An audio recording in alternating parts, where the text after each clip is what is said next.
छत्रपती संभाजीनगर शहरातल्या मुकुंदवाडी परिसरात महापालिकेकडून सुरुवातीला अतिक्रमण हटाव कारवाई राबवल्यानंतर आता पुन्हा एकदा दुसऱ्यांदा अतिक्रमण हटाव कारवाई राबवली जाणार आहे।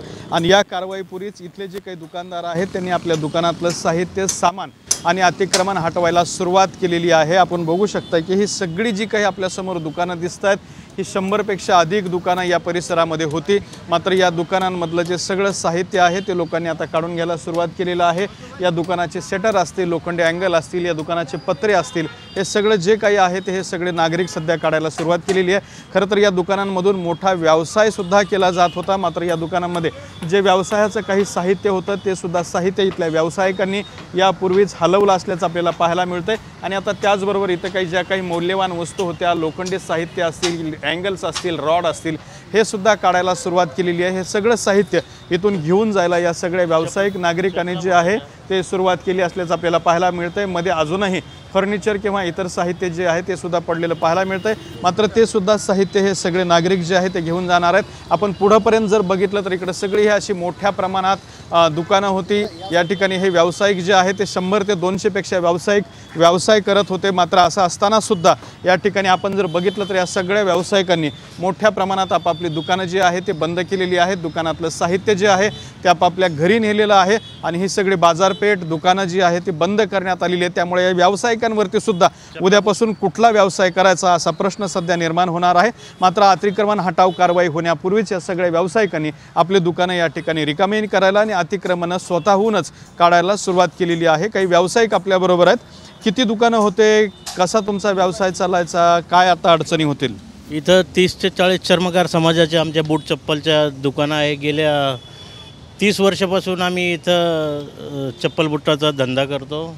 पण अचानक येऊन आम्हाला न सांगता न नोटीस देता पाडापाड केली। त्याच्यामुळं आम्ही सगळे या धंद्यामुळं 8 दिवसानं पूर्ण परेशान आहे। एकदम दुःखाचं आहे। तुमचं दुकान नाही ना पडलं अजून? आहे नाही पडलं ना आमचं सगळं। माझं पण दुकान आहे इथं। मार्किंग देऊन म्हणले ते कुठवर केली आता ह्या दुकानात? कुठं दाखवा, मध्ये कोण्या ठिकाणी पुण्या मार्किंग दाखवा ना। हे मार्किंग अशा दिलं त्याने अच्छा, हे मार्किंग दिलेले म्हणजे इथपर्यंत तुमचं दुकान पाडलं जाणार आहे। ह्याच्यापर्यंत रोडपासून 100 फीट आम्हाला जागा पाहिजे। त्यामुळे इथंपर्यंत ही दुकानं पाडली जाणार आहे। त्यामुळे या सगळ्या दुकानदारांनी आपले जे साहित्य आणि दुकानं आहेत ते सुद्धा या ठिकाणी रिकामी केलेली आपल्याला पाहायला मिळतात। इतर काही व्यावसायिक आहेत त्यांच्याशी बोलणार आहोत। काय अडचण होईल आता इथून पुढे? आमचं जे प्रशासनाचं म्हणणं आहे का 30 मीटर आम्हाला सोडून तुमचं हे करा। 30 मीटर तुम्ही अतिक्रमण जे येत असेल 30 मीटर रोडमध्ये, तर आम्ही जे प्रशासनाच्या नुसार आमचे काही शेड वगैरे समोर होते ते पण आम्ही तोडले। आणि त्यांना जी 30 मीटर पाहिजे आम्ही 30 मीटरऐवजी 32 मीटर धरून सोडलेलं आहे, जेवढं प्रशासनाला लागतं आहे। आता प्रशासनाला आम्ही जसं सहकार्य केलं तसं प्रशासनानं आम्हाला सहकार्य करावे। आणि आमचं प्लॉट नंबर 24मध्ये एकूण 42 लोक इथं पोट भरतात। कारण हे लोक सर्व हातावरचे आहेत। एकेकाच्या कुटुंबामध्ये 7 ते 8 लोक पोट भरतात आणि एकच जण कमवणारा आहे इथं। कारण त्याच्यामुळे याचा विचार केला जावा अशी यांची भूमिका आहे। तर अशा पद्धतीने महापालिका पुन्हा एकदा अतिक्रमण हटाव कारवाई राबवणार आहे। तत्पूर्वी या सगळ्या व्यावसायिकांनी इथले अतिक्रमण काढायला सुरुवात केलेली आहे। आपलं साहित्य घरी न्यायला सुद्धा सुरुवात केली आहे।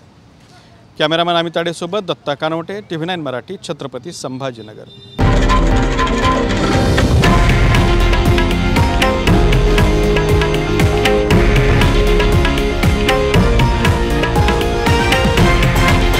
हे आहे देशातील नंबर 1 न्यूज नेटवर्क आणि आपण पाहत आहात TV9 मराठी, एकमेव।